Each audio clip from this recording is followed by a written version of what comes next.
The screen of my phone glowed in the dim light of my bedroom, casting shadows that danced like ghosts across the walls. I stared at the photo he'd just sent, my heart pounding in a way it hadn't in years. It was supposed to be him, my Alex, the man I'd loved from afar for 2 long years, standing in a park, smiling that crooked smile I'd come to adore. But as I zoomed in, something twisted in my gut. The eyes, they were mine. The curve of the jaw, softened but unmistakable. It was my face, altered, staring back at me like a cruel mirror. How could this be? After all the late-night calls, the promises whispered through crackling connections, was this the truth I'd been blind to? I remember the night like it was etched in my skin. It was a humid evening in late summer, the kind where the air clings to you, heavy with the scent of jasmine from the neighbor's garden. I'd just finished a long day at the office, my fingers aching from typing reports, and I collapsed onto my couch with a cup of chamomile tea steaming in my hands. The steam rose in lazy curls, mirroring the fog in my mind. Alex had texted earlier, saying he had a surprise, a new photo from his trip to the mountains. "You'll love this one, love," he'd written, with that little heart emoji he always added. I opened it eagerly, my thumb swiping across the screen. At first glance, it was perfect. A tall man in a flannel shirt, backpack slung over one shoulder, the sun setting behind him in hues of orange and pink. But then I noticed the details, the way the light hit the cheekbones, the faint freckle near the temple that I'd always hated on myself. I held the phone closer, my breath catching. No, it couldn't be. I pulled up an old selfie of mine from a hiking trip last year, one I'd sent him early on. Side by side, the resemblance wasn't just striking. It was identical, like someone had painted over my features with a masculine brush. My hands trembled as I set the cup down, the tea sloshing over the rim and burning my skin. I didn't feel the pain right away. It was drowned out by the roar in my ears, like a distant train approaching. 2 years of building a life around a voice on the phone, a face on the screen. How had I let this happen? I thought back to the beginning, trying to piece together where the cracks had started, but all I could feel was a deep, aching betrayal settling in my chest, cold and unyielding. Before Alex, my life was a quiet rhythm, steady as the tick of the grandfather clock in my hallway. I'm Alina, 38 now, but back then I was 36, working as a graphic designer in a small firm downtown. My days started with the aroma of fresh coffee brewing in my tiny kitchen, the kind with grounds that stick to the filter if you're not careful. I'd sip it black, no sugar, while scrolling through emails, the morning light filtering through lace curtains my mother had sewn years ago. They were faded now, but they reminded me of her, practical, warm, always there, even when she wasn't. I'd been divorced for 5 years, from a man named Tom who decided one day that our life together wasn't enough. No drama, really. Just a slow fade, like colors washing out in the laundry. We had no kids, which made it easier, but it left me with an emptiness that echoed in the evenings. My apartment was cozy, filled with bookshelves groaning under novels and sketchpads, the walls adorned with my own artwork, abstract swirls of color that captured moods I couldn't always name.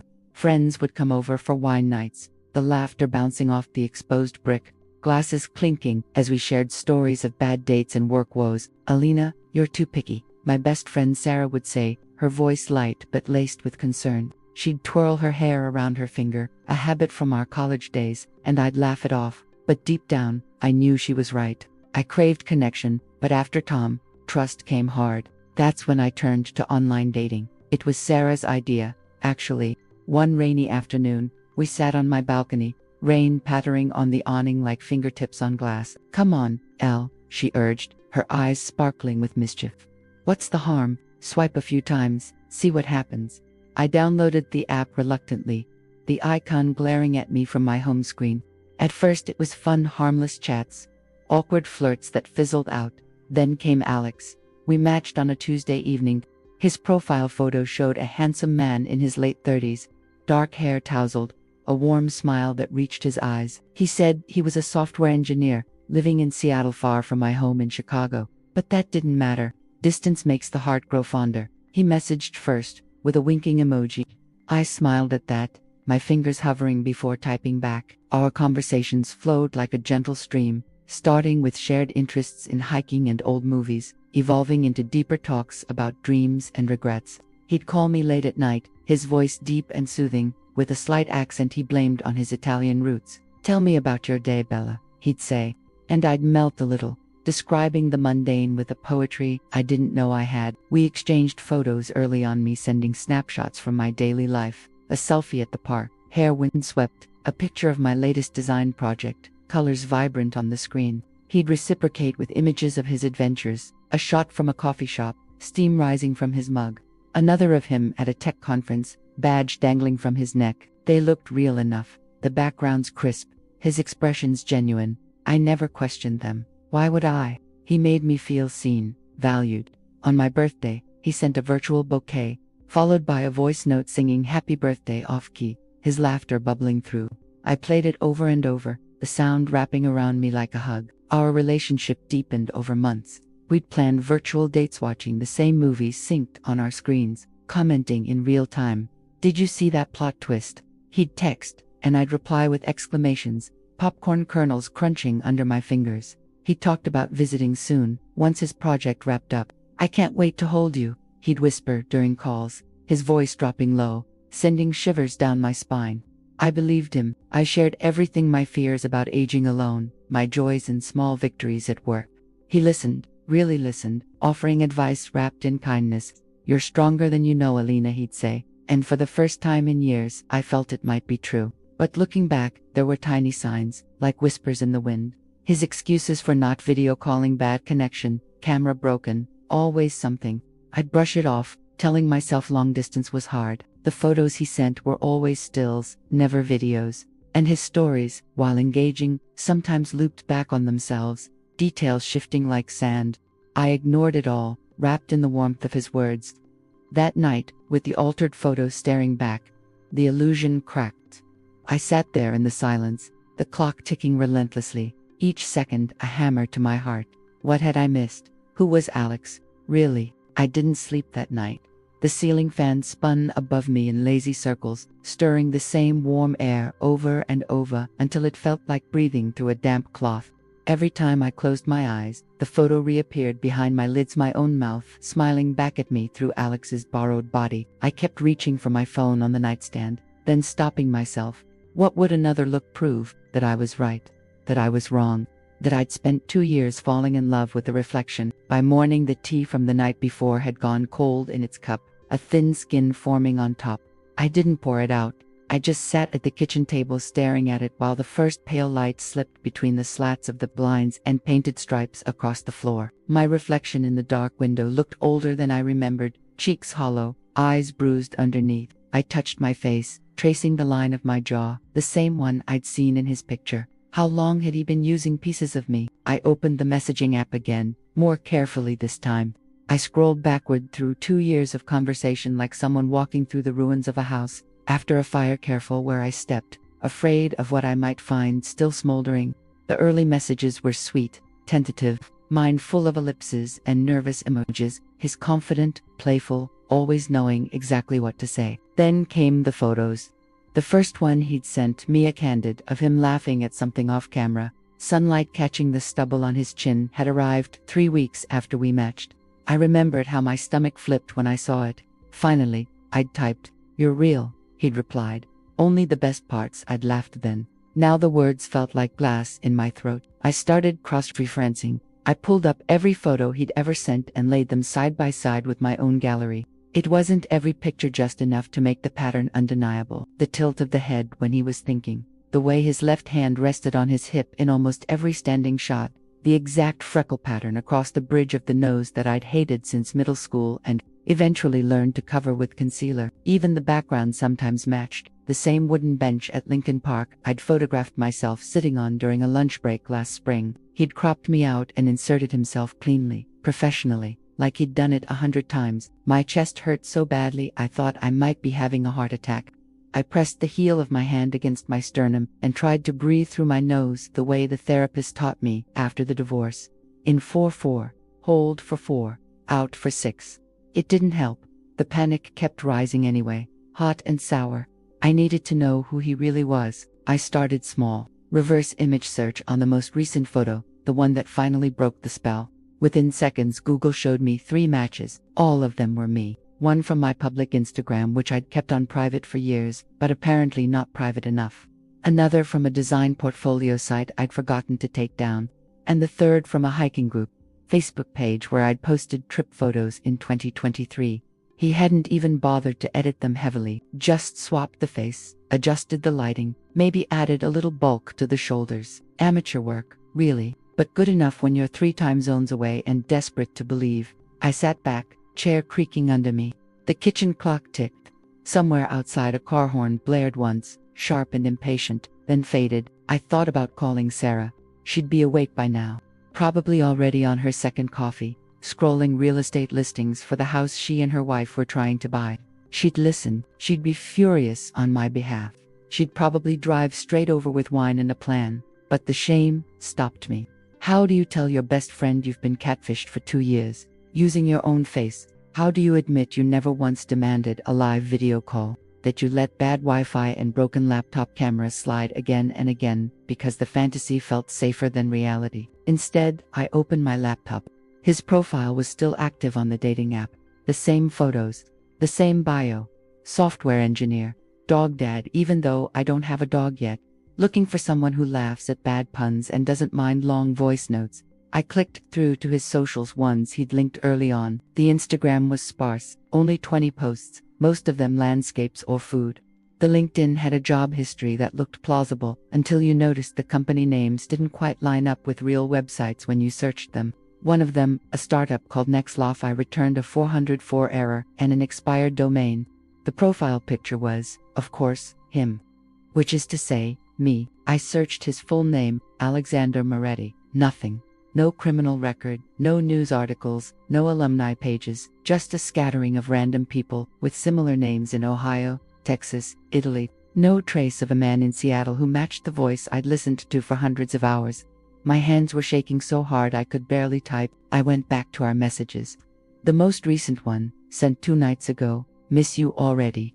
Can't wait for the day I get to wake up next to you. I stared at those words until they blurred. Then, I did the thing I'd been avoiding. I hit record on my voice memo app, held the phone to my mouth, and spoke. Alex, I said. My voice cracked on the first syllable. Or, whoever you are. I know what you've been doing. I know you've been using my pictures. I don't know why. I don't know what you get out of this, but I'm done pretending I don't see it. I stopped recording, listened back. My voice sounded small, wounded, but steady. I attached the file to a new message and typed one line above it. We need to talk, now, sent. The little delivered tag appeared almost instantly, then the 3 bouncing dots. He was typing, the 3 bouncing dots disappeared, then reappeared, then vanished again. Each cycle felt like a heartbeat slowing down. I watched them the way you watch someone flatline, on a monitor knowing the end is coming, but still hoping for one more blip. Finally the message came through. I'm sorry, just those 2 words. No explanation, no deflection, no elaborate story about a stolen phone or a hacked account. Just, I'm sorry. My thumb hovered over the keyboard. I wanted to type everything at once, every question, every accusation, every wound, but all that came out was one shaky line. Why? The reply was almost immediate this time. Because you were beautiful and kind, and I didn't know how to be either of those things on my own. I stared at the screen until my eyes burned. The kitchen light buzzed faintly overhead, a sound I'd never noticed before. It felt louder now, like it was mocking me. I typed, "Who are you really?" A long pause. The dots danced longer this time. "My name is Marcus," he finally wrote. "I live in Portland, not Seattle. I work in IT support, night shift. I'm 34, no dog, no adventures, just this." I felt something cold slide down my spine. Portland, only a 2-hour flight from Chicago, if you counted layovers. Close enough that the distance excuse had always been flimsy. Close enough that he could have come if he'd wanted to. I asked the question I dreaded most. How long have you been doing this? The answer came in pieces. I found your Instagram 2 years ago. You posted that photo from the lake, the one with the sunset behind you. You looked so alive. I saved it. I didn't mean to do anything with it at first. Then, I matched with you on the app and I panicked. I didn't have good pictures of myself. I never have. People don't look at me the way they look at you, so I used yours. Just once. Then it became easier to keep using them. Every time I thought about stopping, I'd see your messages light up and I couldn't let go. I read it twice, then a 3rd time. Each pass carved the words deeper. You used my face to talk to me. Yes, you made me fall in love with a version of myself wearing your name. I know. Did you ever feel anything real? The dots appeared, stayed, disappeared, appeared again. I felt everything you felt. He wrote, every late night call. Every time you laughed at something stupid I said. Every time you told me you were scared and I told you it would be okay. That was real. The rest was borrowed. Borrowed. The words sat in my mouth like ash. I set the phone face down on the table. The back of it was warm from how long I'd been gripping it. I stood up, walked to the sink, turned on the cold water and let it run over my wrists until my skin went numb. The sound of the water was steady, comforting in its indifference. When I turned it off, the silence rushed back in. I picked up the phone again. I'm going to block you now. Please don't, he replied instantly. Not yet. Let me explain more. Let me make this right somehow. There is no making this right. I know I don't deserve forgiveness. I need you to know I never meant to hurt you. I was trying to be someone better. Someone you could love. You weren't trying to be better. You were hiding. No reply for almost a minute. Then, you're right. I waited. Nothing else came. I opened the call log. Our voice calls were all there, hundreds of them, timestamps stretching back 26 months. The longest one was 4 hours and 17 minutes. The night I told him about my mother's funeral and how I still kept her sewing box under my bed even though I couldn't sew. He'd stayed on the line until I fell asleep, breathing softly so I wouldn't feel alone. I highlighted the entire thread. My finger trembled over delete conversation, but I didn't press it. Instead, I scrolled to the very first message he'd ever sent me. Hey, your smile in that profile pic stopped me mid-scroll. Mind if I say hi? I remembered how my heart had jumped, how I'd typed back after only 30 seconds instead of playing it cool. I stared at those words until they blurred again. Then, I typed one last thing. I need time. I hit send. Then, I blocked his number. The little blocked confirmation popped up like a door slamming shut. I sat on the kitchen floor, back against the cabinets, knees drawn to my chest. The tiles were cold through my thin pajama pants. I stayed there until the sun rose high enough to stripe the room in gold. Until my phone buzzed with work emails I couldn't bring myself to open. Until the ache in my chest dulled from sharp to heavy. I didn't cry. Not then. The tears came later, quiet ones, the kind that slide down your temples when you're lying in bed staring at the ceiling. They soaked into my pillowcase and left salty patches by morning. The next few days passed in fragments. I called in sick to work, told them I had a migraine. It wasn't a lie. The pain behind my eyes was relentless. Sarah texted me 3 times asking why I'd gone dark. I replied with vague excuses. Just need a few days to myself.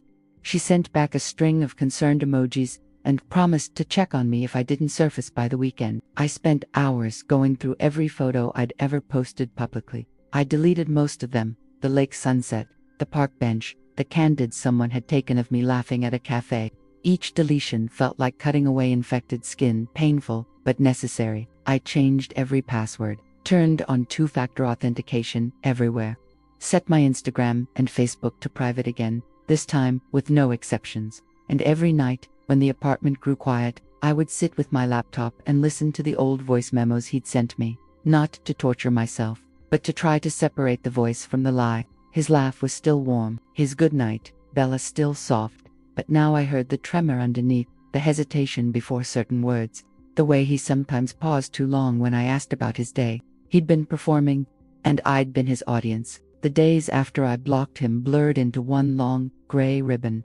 I moved through my apartment like a ghost in someone else's house, opening drawers I didn't need, closing them again, standing in front of the refrigerator with the door open until the light hurt my eyes. Food tasted like cardboard. Sleep came in shallow snatches, broken by dreams where his voice spoke from the shadows of every room, always saying the same thing. You were beautiful. I kept replaying our last exchange in my head, not the words so much as the rhythm of them, the way he'd answered quickly at first, then slowed, as though each keystroke cost him something. There was no anger in his messages, no denial, just a quiet, defeated honesty that somehow made the betrayal worse. If he'd fought back, called me paranoid, gaslit me the way I'd half expected, I could have hated him cleanly. Instead, he'd admitted everything, laid himself bare, and left me holding the pieces of a relationship that had never fully existed. Sarah finally showed up on the 4th day. She didn't knock. She used her spare key, the one I'd given her years ago, just in case. I heard the door open, the jingle of her keys, the soft click of her heels on the hardwood. Then her voice, careful, like she was approaching a startled animal. Honey, it's me." I was sitting on the living room floor surrounded by sketch pads I hadn't touched in months, pencils scattered like fallen soldiers. She stopped in the doorway, took one look at me, unwashed hair, same sweatshirt I'd worn for 3 days, and her face crumpled. "Oh, sweetheart." She dropped her bag and knelt beside me without another word, wrapped her arms around me. I didn't cry at first. I just leaned into her, breathing in the familiar smell of her vanilla perfume, mixed with the faint leather of her jacket. Then the dam broke. Not loud sobs, but the kind that shake your whole body in silence. She held me tighter, rocking us both a little, the way my mother used to when I was small and the world felt too big. When I could finally speak, the story came out in fragments. The photo that didn't match, the reverse searches, the name Marcus, Portland, the borrowed face, the voice that still lived in my phone like a recording I couldn't delete. Sarah listened without interrupting. When I finished, she stayed quiet for a long minute, her thumb tracing slow circles on my back. Then she said, very softly, "He stole your image because he couldn't stand his own. That's not love, Alina, that's hunger." I nodded against her shoulder. The word hunger fit. It explained the way he'd consumed every detail I gave him, my stories, my fears, my laughter, and fed them back to me dressed in a stranger's skin. She pulled back just enough to look at me. "Have you thought about reporting him?" I shook my head. What would I even say? A man pretended to be someone else using my pictures, and I believed him for 2 years. It sounds pathetic. It sounds like identity theft with emotional violence on top, she said firmly. But only if you want to go there. You don't have to decide today, or tomorrow. You just have to decide you're allowed to be angry. I hadn't realized how much I'd been punishing myself until she said it. I'd been carrying the shame like a second skin, shame for not noticing sooner, for not demanding proof, for letting loneliness make me gullible. But underneath that shame was something hotter, sharper, rage, not the explosive kind, the slow-burning kind that glows red in the dark and doesn't go out. Sarah stayed the whole weekend. She cooked simple things, scrambled eggs with too much butter, toast that smelled like childhood, chamomile tea. She steeped until it was almost bitter. She didn't try to fix me, she just sat with me. We watched old movies on the couch, volume low, her head on my shoulder. During the quiet parts I could hear her breathing match mine, steady and deliberate, like she was teaching my lungs how to remember calm. On Sunday evening she made me open my laptop. "We're locking everything down," she said. "New passwords, privacy settings, and we're scrubbing anything public that has your face." We spent hours doing it together, deleting old posts, untagging photos friends had shared, reporting the fake profiles I'd found linked to his name. There were 2 more, both using variations of my pictures, both inactive now. One had even used a photo of me at my cousin's wedding, veil pinned back, smiling at someone off frame. Seeing it on a stranger's profile felt like violation all over again. When we finished, my digital footprint was smaller, quieter. It didn't erase what happened, but it drew a line. This far, no further. Sarah left Monday morning with a long hug and a promise to check in every day. "You're not alone in this," she said at the door. Not for 1 second. After she was gone, the apartment felt too big again, but less empty. I stood in the hallway for a while, listening to the quiet. Then I walked to my desk, opened my sketchpad to a fresh page, and began to draw. Not him, not me as him, just lines at first, abstract shapes, shadows folding into light. My hand moved without plan, pencil scratching softly against paper. The smell of graphite filled the air, grounding me. I drew until my wrist ached, until the page was crowded with shapes that didn't have to mean anything. That night I dreamed of water.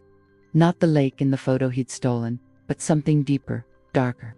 I was swimming alone, the surface far above me, light fracturing into shards.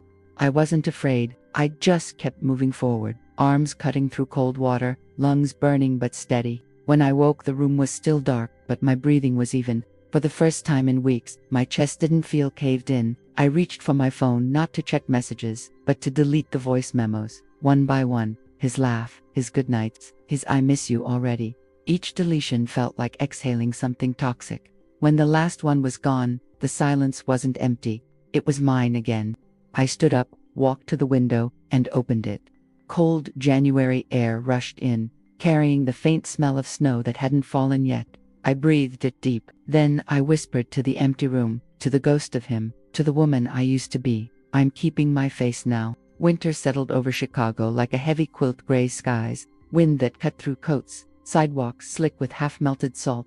I returned to work the following Monday, not because I felt ready, but because staying home any longer would have turned the apartment into a museum of grief. I needed motion, routine, the small, predictable sounds of the office, printers humming, keyboards clicking, the coffee machine gurgling like an old friend. My cubicle smelled faintly of lemon cleaner and the vanilla candle someone had left burning too long the week before. I sat down, opened my email, and let the flood of unread messages wash over me without really reading them. Colleagues stopped by one, careful hellos, gentle questions about my migraine. I gave them the same soft smile I'd practiced in the mirror that morning. I'm okay now. Just needed rest. They nodded, relieved, and drifted away. No one pushed. No one knew there was anything deeper to push against, but the anger that had flickered to life the weekend Sarah was here didn't disappear. It cooled into something steadier, more useful, a quiet determination. I started small. I joined an online support group for people who'd been catfished, not the dramatic ones you see on television, but the quiet, long-term deceptions that leave you questioning your own perception. The group was private, moderated, mostly women in their 30s and 40s. Their stories were different in detail but painfully similar in shape. Months or years invested, promises made through screens, eventual discoveries that felt like waking from anesthesia met first, then searing. One woman, going by Threadbare, wrote about the man who'd used stock photos of a firefighter.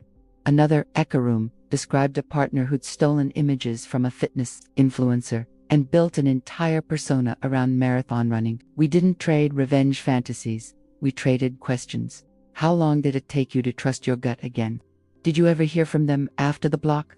Do you still flinch when your phone lights up at night? I didn't post much at first. I just read, night after night, wrapped in the same blanket on the couch, mug of tea cooling beside me. I scrolled through threads until my eyes stung. Their words were mirrors, cracked but still reflective. I saw my own disbelief in theirs, my own shame, my own slow, stubborn climb back toward solid ground. One evening in late February, I typed my first message. I spent 2 years talking to a man who was using my own photos. He took pieces of my face and made himself someone I could love. I believed every word because I wanted to. Now I'm trying to take my face back. I hit send before I could overthink it. The replies came slowly at first, then in a gentle wave. I'm so sorry. That's a different kind of violation. You didn't deserve that. You're not alone in feeling stupid. We all did. No one told me it would be okay soon. No one promised I'd forget. They just sat with me in the dark of the screen, the way Sarah had sat with me on the living room floor. I started drawing again, not abstracts this time, but portraits. Not of him. Not even of the version of me he'd worn. I drew women I'd seen in passing. The barista with the silver streak in her hair, the woman on the L train reading poetry with her lips moving silently, an elderly neighbor walking her ancient terrier every morning at 7 sharp. Each sketch was small, intimate, rendered in soft charcoal. I gave them space on the page.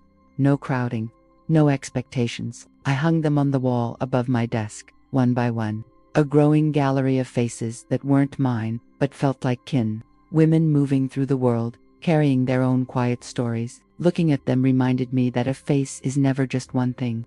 It's borrowed light, inherited lines, years of laughter and grief etched in tiny strokes. Marcus had tried to wear mine like a mask. I was learning to wear it like skin again, perfect lived in, mine. Spring arrived in hesitant patches, crocuses, pushing through dirty snow. Longer daylight, the smell of wet earth when the wind shifted. One Saturday I walked to the lakefront path alone. Not the same spot from the stolen photo, but close enough. The water was slate gray, restless. Gulls wheeled overhead, crying, sharp and lonely. I stood at the railing, hands in my pockets, letting the wind push my hair across my face. I thought about calling my father. He lived in a small condo in Milwaukee now, widowed 6 years, still tending the same tomato plants on his balcony every summer. We spoke every couple of weeks, surface things mostly. Weather, sports, the price of gas. I'd never told him about Alex, never wanted to worry him. But standing there with the lake stretching out cold and endless, I realized I was tired of carrying the silence alone. I dialed before I could change my mind. He answered on the second ring. Alina, everything okay, kiddo? His voice was rougher than I remembered, softened by age and too many cigarettes in his younger years. Dad, I said, then nothing else for a moment, just the sound of waves slapping against concrete. You sound different, he said quietly. I swallowed. I need to tell you something that happened. It's going to sound strange, I told him. Not every detail, but enough. The long-distance romance, the photos, the discovery, the name Marcus, the way I'd believed because believing felt like safety. He listened without interrupting. When I finished, there was a long pause, just the faint crackle of the line and the distant horn of a freighter. Then he said, I'm sorry, honey. I'm so damn sorry that happened to you. No lecture. No, you should have known better. Just sorrow, plain and deep. I wish I could have protected you from it, he added. But I couldn't. All I can do now is tell you I'm proud of you for facing it, for still standing. Tears came then hot, sudden, blurring the water into silver streaks. I didn't wipe them away. I let the wind dry them on my cheeks. I love you, Dad. Love you more, he said. The old phrase we'd used since I was small. You come visit soon, okay? Bring your sketchbook. I want to see what you're working on. I will. We hung up. I stayed at the railing until my fingers went numb inside my gloves. When I turned to walk back, the path felt lighter under my feet. Not healed, not whole, but possible. By early April, the city had shaken off winter like a dog coming in from the rain. Trees along the lakefront path were heavy with pale green buds. The air carried the sweet, sharp smell of new grass and distant grill smoke. I started walking every morning before work not long. Just 40 minutes out and back, headphones in. No music, only the rhythm of my own footsteps and the low murmur of the water. It became a kind of ritual. Each lap loosened something inside me that had been knotted for months. One Tuesday I noticed a new face on the path, a woman in her 50s, silver hair pulled into a loose braid, walking a golden retriever whose tail never stopped moving. She always smiled the same small, polite smile when our eyes met, the kind that says, I see you. I'm not invading your space. After a few weeks of passing nods, she stopped one morning near the small pier where the water laps gently against barnacled posts. Mind if I ask what you're listening to? She said, gesturing toward my headphones. Her voice was low, warm, like someone who'd spent years reading bedtime stories. I pulled one earbud out. Nothing, actually. Just the sound of the lake. She laughed softly. Best playlist there is. Her name was Clara. She taught high school art at a public school on the south side. Widowed 8 years. The dog Rufus was her late husband's idea. He'd always wanted a golden, but they'd waited too long. Now Rufus was 11, gray around the muzzle, but still convinced every squirrel was a personal challenge. We talked for maybe 10 minutes that first time. Nothing heavy. Favorite sketch mediums. She preferred ink washes. I confessed my charcoal obsession, the way certain colors feel like memories more than pigments. When Rufus tugged the leash toward a flock of pigeons, she waved goodbye with a see you tomorrow. I nodded before I could think better of it. After that, we fell into an easy rhythm. Not friends, exactly not yet, but companions of the path. Some mornings we walked together for a stretch, Rufus trotting between us. She told me about the student who'd painted an entire series of abandoned Ferris wheels after her parents separated. I told her about the portraits I'd been hanging on my wall, how giving other people space on paper helped me reclaim mine. One overcast Thursday in May, she asked, gently, "You've been carrying something heavy, haven't you?" I stopped walking. Rufus sat beside me, looking up with those liquid brown eyes. The lake was flat and pewter-colored, reflecting nothing. I told her, not the whole story in one rush, but enough. The man who borrowed my face, the 2 years of borrowed love, the slow unraveling, the anger that had cooled into resolve. Clara listened the way older women sometimes do, without hurry, without needing to fill the silence with platitudes. When I finished, she reached down and scratched Rufus behind the ears for a long moment. "My husband used to say that betrayal isn't the worst thing that can happen to you," she said finally.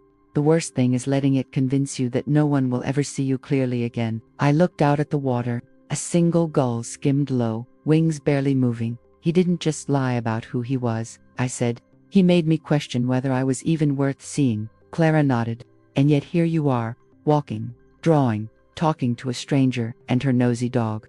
That's not the behavior of someone who's given up on being seen." I felt the words settle somewhere deep, like stones dropped into still water. Ripples, not waves.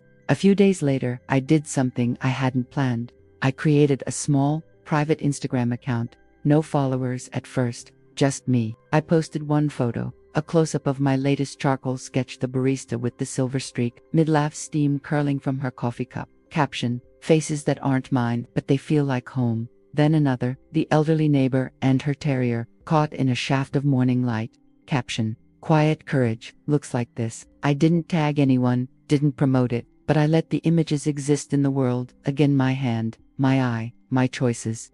A week later, Sarah texted me a screenshot. Someone had reposted one of my drawings in an Artrica group she followed. The caption read, "This artist is quietly rebuilding.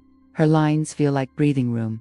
I stared at the message until my vision blurred, not because I needed the validation, but because, for the first time in a long time, the face in the mirror didn't feel borrowed, it felt earned. Summer arrived without fanfare, the way it does in the Midwest, sudden heat that makes the air shimmer, cicadas starting their evening chorus before the sun even dips. My morning walks with Clara and Rufus became longer. We'd pause at the same bench near the pier, share a thermos of iced mint tea she brewed too strong on purpose, and talk about whatever rose to the surface. Sometimes art, sometimes grief, sometimes nothing at all. Rufus would lie at our feet, chin on paws, ears twitching at every passing jogger. One humid July morning, Clara arrived with a small canvas tote slung over her shoulder. She set it between us on the bench without explanation. Rufus sniffed it once, then flopped down in the shade. "I brought something for you," she said. She reached in and pulled out a slim, handmade book covers of heavy watercolor paper, bound with waxed linen thread. No title on the spine, just my name in her careful, looping handwriting on the front.